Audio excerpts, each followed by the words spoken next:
Ya, assalamualaikum warahmatullahi wabarakatuh. Kali ini kita akan membahas mengenai penyusutan. Bagaimana penyusutan menurut akuntansi dan bagaimana penyusutan menurut perpajakan. Karena ada perbedaan, yaitu misalkan dari metodenya. Metode dalam akuntansi atau Sakektap itu ada metode garis lurus, jumlah tahun, saldo menurun, kemudian jumlah angka tahun dan sebagainya. Tapi kalau di perpajakan itu cuma metode garis lurus sama metode saldo menurun. Dalam perhitungannya juga sama. Kalau misalkan di akuntansi itu kan biasanya harga perolehan dikurangi nilai sisa, kemudian dibagi dengan umur ekonomis. Tapi kalau di fiskal atau perpajakan dia tidak dikurangi nilai sisa, jadi nilai sisa itu tidak diakui. Nah, kemudian dia cuma harga perolehan dikalikan dengan tarif penyusutannya. Di tarif penyusutannya itu sudah kita bahas di video sebelumnya ya, di pemaparan materi rekonsiliasi fiskal. Di situ sudah ada tarif-tarifnya, jadi bisa dilihat kembali.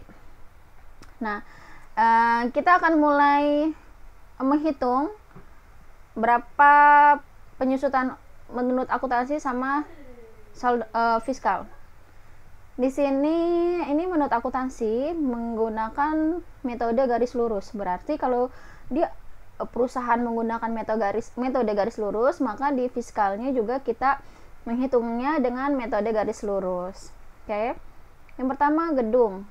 Di sini tanggal perolehannya 2 Januari 2000, kemudian umur ekonomisnya 25 tahun, kemudian harga perolehannya 1.900.000.000, nilai residunya 150. Nah, kemudian beban penyusutannya ini 70 juta. Ini beban penyusutan ini sudah dihitung berdasarkan sistem akuntansinya ya. Jadi 1.900.000.000 dikurangi dengan 150 juta, kemudian dibagi dengan 25. Hasilnya adalah 70 tahun. Nah, karena metode garis lurus, maka setiap tahun penyusutannya sama gitu. Dimulai dari tahun pertama sampai tahun terakhir itu 70 juta. Begitu juga sampai inventaris sama ya sistemnya. Nah, kita lihat ini laporan laba rugi komersial.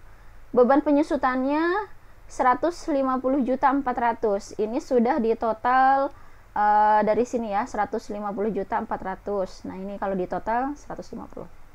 Nah, sekarang kita bandingkan dengan perhitungan fiskal. Kan tadi kan dikurangi dengan nilai sisa. Nah, otomatis ini harus kita koreksi. Karena nilai sisa sudah jelas tidak diakui sama aturan perpajakan. Berarti perhitungan di akuntansi atau di perusahaannya itu harus dikoreksi. Nah, kita akan menghitung bagaimana sistem perpajakannya. Nah, ini yang ini metode garis lurusnya berdasarkan akuntansi, yang sebelah sini metode garis lurus berdasarkan fiskal.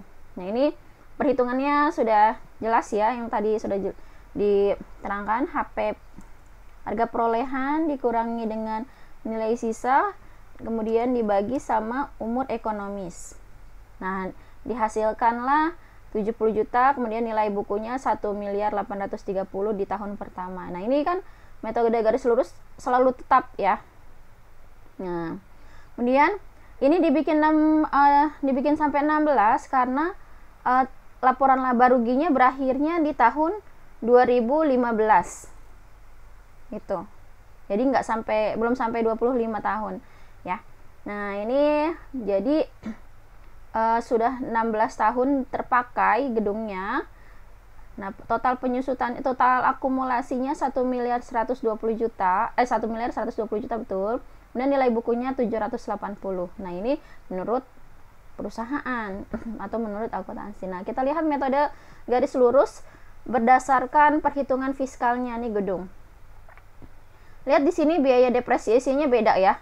Di sini 95 juta, di sini 70 juta. Nah, kenapa? Karena nilai buku atau nilai perolehan langsung dikalikan dengan tarifnya, tarif penyusutan. Nah, di sini tarifnya 5%. Kenapa? Karena untuk gedung itu terbagi menjadi dua, permanen dan tidak permanen. Kalau permanen itu tarifnya 5%. Gitu, bisa dilihat lagi ya catatannya. Jadi 5% langsung dikalikan dengan nilai bukunya. Ketemulah 95 juta. Nah, sampai tahun ke-16 yaitu tahun 2015, akumulasinya menjadi 1.520 juta. Nah, nilai bukunya 380. Dari penyusutannya aja tiap tahun berbeda ya. Gitu. Nah, perbedaannya berapa? Karena kan ini beban penyusutan. Untuk laporan laba rugi yang dipakai adalah beban penyusutan ya, bukan akumulasinya. Maka kita lihat beban penyusutan tiap tahun aja. Di sini beban penyusutannya ada 70 juta. Kemudian di fiskal yang diakui adalah 95 juta.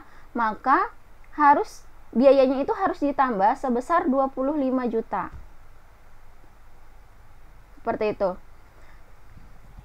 Nah, makanya karena biaya penyusutan bertambah sebesar 25 juta, maka dimasukinnya ke koreksi negatif. Kalau ini totalnya ya 54. Kita misalkan kita bikin gedung.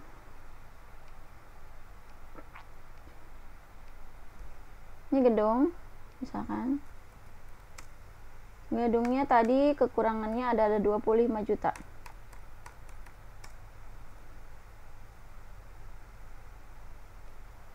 Nah, sekarang kita cek lagi untuk yang kedua.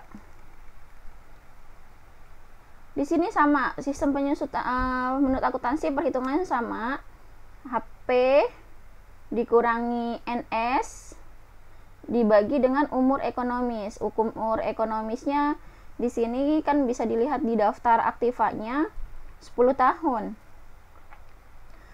Maka dibagi 10, ketemulah 42 juta setiap tahunnya. Nah, menurut fiskal itu 12,5% tarifnya dikalikan dengan nilai buku 480 juta. Jadi tidak ada dikurangi nilai sisa, tidak ada. Kenapa bisa 12,5%? Nah, itu ada di penjelasan video sebelumnya.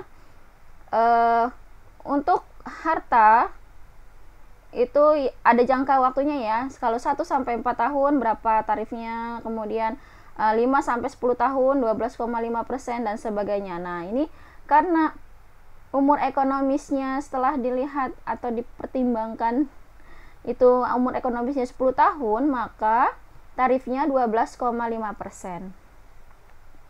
12,5% langsung dikalikan 480 juta.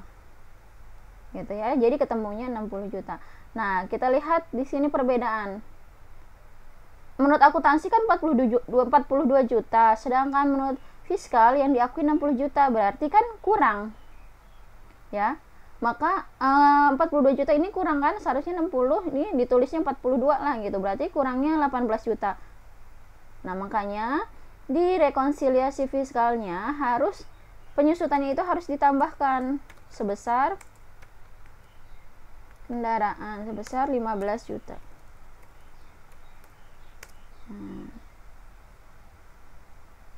Gitu ya. 15 juta, 18 juta. Begitu juga seterusnya. Nah, mesin, sebentar.